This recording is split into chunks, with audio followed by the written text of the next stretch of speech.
네, 안녕하세요. 신바람 국어교실의 신바람입니다. 자, 오늘 배울 교재는 교학사 남교과서 2. 자, 이제 두 번째 대단원의 두 번째 소단원 단어의 짜임새에 대해서 배워보는 시간을 갖도록 하겠습니다.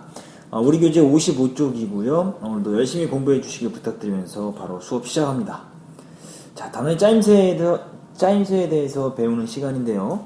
단어가 어떻게 만들어지는지, 그리고 단어의 특성은 어떤 것들이 있는지를 파악해 보면서 공부해 보도록 하겠습니다. 설명문부터, 그럼 가문당부터 시작합니다.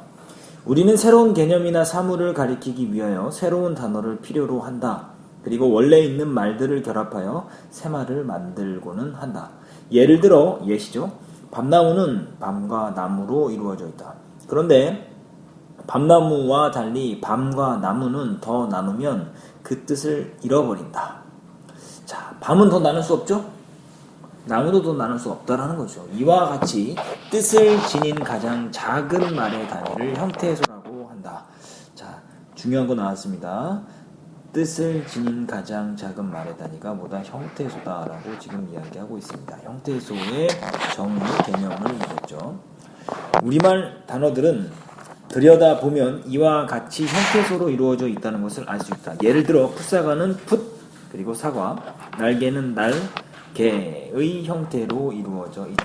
다시 말하면 이 풋과 사과 다 형태소라는 거예요. 날과 개, 이것이 다 형태소라는 이야기를 하고 있습니다. 즉 단어는 형태소로 이루어져 있다라는 이야기를 합니다. 풋이라는 말은 처음 나온, 덜 익은, 미숙한 이라는 뜻을 가진 접두사고요.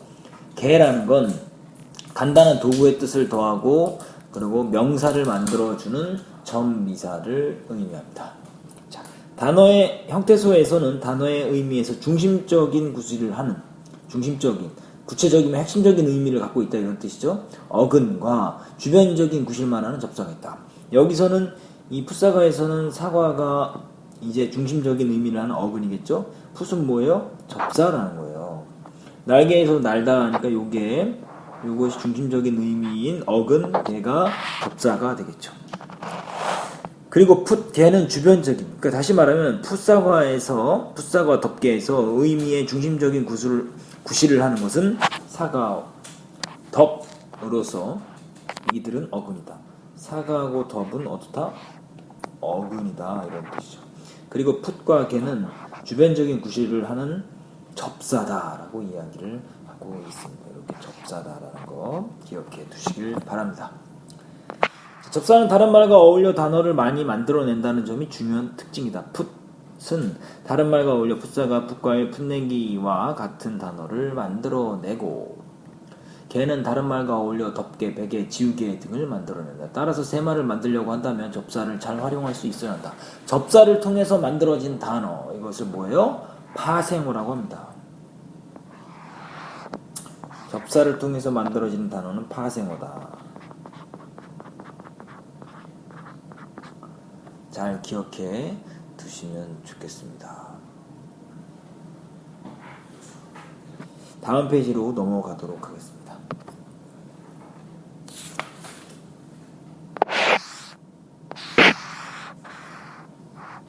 자, 먼저 소주제를 살펴보시도록 하죠. 형태소와 어근과 접사에 대해서 한번 배워보죠. 형태소는 뜻을 가진 가장 작은 단위다.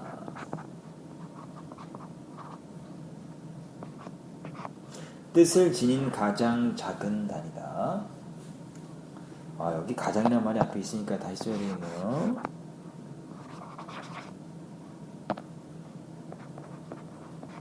뜻을 지닌 가장 작은 말의 단위다. 자, 어근은 단어의 의미에서 중심적인 구실을 하는 형태다. 접사는 단어의 의미에서 주변적인 구실만 하는 형태소가 접사다. 어근은 중심 역할, 접사는 주변 역할을 하는 것이다. 다음 문단으로 넘어가죠.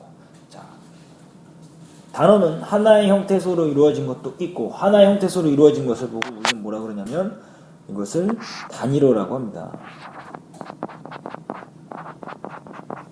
둘 이상의 형태소로 이루어지는 것, 이것을 우리는 복합어라고 하죠. 단어는 단위로와 복합으로 이루어졌다 이 소리죠. 강물, 종, 소리 등은 한 개의 형태소로 된 단어이며 강물, 종소리 등은 두 개의 형태소로 이루어진 단어이다. 강물과 종소리는 복합어이고 강, 그리고 물, 그리고 종, 그리고 소리는 단위로다 이 소리죠. 단위로부터 배워보죠. 하나의 형태소로 된 단어를 단위로라고 한다. 하나의 형태소로 된 단어. 이것이 뭐다? 단위로다. 단위로의 개념이죠. 아래의 책, 하늘, 나무는 하나의 형태소로 된 단위로이다. 자, 이러한 명사 외에도 살짝, 조금 등의 부사, 무슨, 저 등의 관형사처럼 다양한 품사의 단위로가 있다. 그리고 뛰다, 덥다처럼 동사, 형용사인 단어도 있다. 그러니까요, 9개의 품사에 모두 단어가 있다라는 거죠. 자, 합성어 가볼까요? 둘 이상의 형태소가 결합하여 만들어진 단어를 복합어라고 한다. 복합어의 개념이죠. 복합어가 만들어지는 방법은 어근과 어근이 결합하는 방법과 어근과 접사가 결합하는 방법으로 나뉜다. 어근과 어근이 결합하는 방법은 합성어라고 하고요. 어근과 접사가 결합하는 방식은 파생어라고 합니다.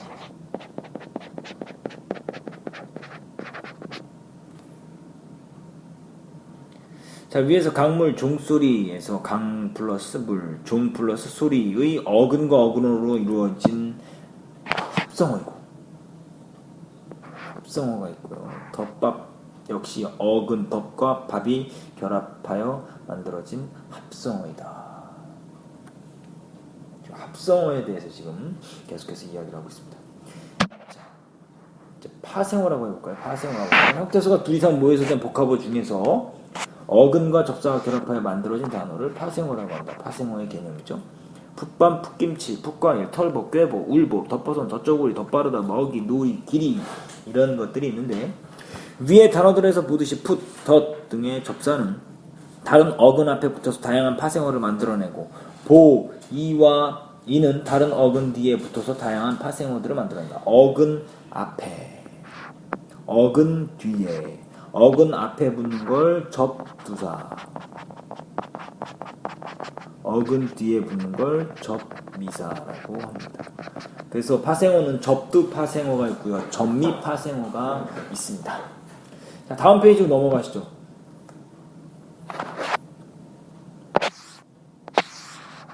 자, 국어에는 이와 같이 파생어를 만드는 접사들이 여럿 있다.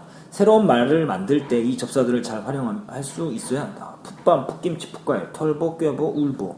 지금까지 본 내용을 바탕으로 만들어지는 방법에 따라 단어를 보면 다음과 같다. 자, 단어는 뭐와 뭐로 나뉜다라고 그랬어요? 디귿은 뭐가 되죠? 단위로. 리을은 복합어. 복합어는 합성어와 뭐로 나뉘는 거예요? 파생어. 합성어는 어근과 어근, 파생어는 어근과 접사. 그리고 접사와 어근으로 이루어져 있다는 것 기억해 주시기 바랍니다. 자, 단어의 분류. 하나의 형태소로 이루어진 단어. 뭐라 그랬죠? 단위로라고 그랬죠. 자, 복합어는 합성어와 파생어가 있는데 합성어는 어근과 어근이 결합해서 만들어진 거고 파생어는 어근과 접사가 결합해서 만들어진 단어다라는 거 기억해 주셔야 되고요. 이게 정말 이 단어에서 제일 중요한 거니까 요거 표 하고요. 요 표 있죠? 요 표하고요. 요거 밑에 있는 거 두 개 꼭 여러분들 머릿속에 기억해 주세요. 한편 이러한 방법 외에 원래 있던 말을 줄여서 새로운 단어를 만들기도 한다. 이 경우 대체 다음과 같이 단어의 일부분을 따서 섞어 만든다. 노동조합, 노조, 대한민국, 한국. 그러나 이런 줄임말 중에는 야자, 야간 자율학습이죠. 셀카, 셀프카메라, 엄친아, 엄마 친구 아들 등처럼 품격이 낮게 느껴지는 단어가 있으므로 잘 가렸어야 한다. 줄임말이 있을 수 있다라는 거죠. 자, 소주제, 줄임말의 특성과 개성, 줄임말의 개성, 원래 있던 말을 줄여서 만든 단어. 단어에 뭐를 만든다? 일부분을 따서 섞어서 만든다. 노동조합, 노조, 대한민국은 한국으로 줄여 쓴다는 거죠. 줄임말 쓸 때 유의점은 품격이 낮게 느껴지는 단어는 잘 가렸어야 한다. 그래서 아까 야자, 셀카, 엄카, 엄친아 등의 예를 들어서 이야기를 하고 있습니다. 자, 그럼 여러분들 오늘 배운 부분 오마이노트로 정리하시는데요. 핵심 포인트를 중심으로 해서 오마이노트를 정리해 주시면 좋을 것 같습니다. 바로 이런 부분들 있죠? 이런 부분들을 중심으로 해서 각각 이제 처음, 중간, 끝, 뭐 이렇게 서론, 본론, 결론 뭐 이런 것들을 중심으로 해서 오마이노트 정리하시길 바라고요. 관련 문제를 풀어보시길 바랍니다. 오늘 배운 것은 오늘 공부하는 그런 성실한 학생이 되길 바라면서요. 오늘도 공부하느라 고생 많았습니다. 그럼 다음 시간에 다시 만나요. 소년이여 야망을 가져라.